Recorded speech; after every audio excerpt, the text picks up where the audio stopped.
বিনসের বিচি দিয়ে আমি একটা রেসিপি বানিয়েছি। বিনসগুলো আমার প্যাকে গিয়েছিল, সেই বিচিগুলো বের করে নিয়েছি।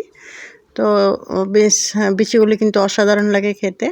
তো আমি বের করে নিয়েছি। যদি কেউ মনে করেন যে ছিলে নিতে পারেন তাহলে তাও নিতে পারেন। তো আমি এখানে কালো জিরা, তেজপাতা, শুকনো লঙ্কা ফোড়ন দিয়েছি, একটু জিরে গুঁড়ো দিয়েছি, বিনসের বিচিগুলো দিয়েছি। দিয়ে আমি একদম সবজিগুলো একসঙ্গে দিয়েছি, কারণ হাতে সময় ছিল না। টমেটো, তারপর কাঁচা লঙ্কা, আলু সবগুলো একসঙ্গে দিয়ে দিয়েছি। সময় যদি হাতে না থাকে তাহলে আমি মাঝে মধ্যে এইভাবে শর্টকাটে মেরে দিই। বিনসের বিচিগুলো কিন্তু অসাধারণ লাগে খেতে। যদি কেউ মনে করেন যে বিচিগুলি একটু বয়েল করে দেবেন আলাদা, তাও দিতে পারেন, বা একসঙ্গেও দিতে পারেন, অসাধারণ লাগে কিন্তু খেতে। তো দেখুন, একটু আদা গুঁড়ো দিয়ে দিয়েছি। যত সামান্য মশলা দিয়ে কিন্তু হয়ে যায়। একটু ভাজা ভাজা করে নিয়ে একসঙ্গেই একটু লেবু রস দিয়েছি। একটু চটপটা না লাগলে কিন্তু ভালোও লাগে না।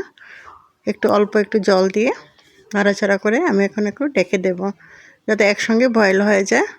হাতে সময় না থাকলে যা করা হয় আর কি।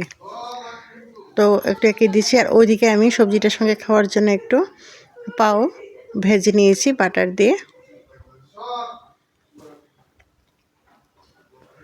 এইভাবে বাচ্চাদের কিন্তু খুবই ফেভারিট, এইভাবে কিন্তু করে দেওয়াই যায় না। তো আমিও দিয়েছিলাম, ভাবলাম তোমাদের সঙ্গে শেয়ার করি। ওইদিকে আমার সবজিটাও হয়ে গেছে দেখুন।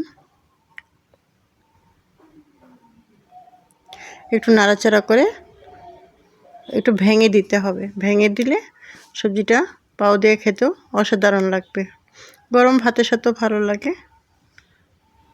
তো পাও দিয়ে আজকে খাওয়া হয়েছিল, তাই তোমাদের সঙ্গে শেয়ার করলাম।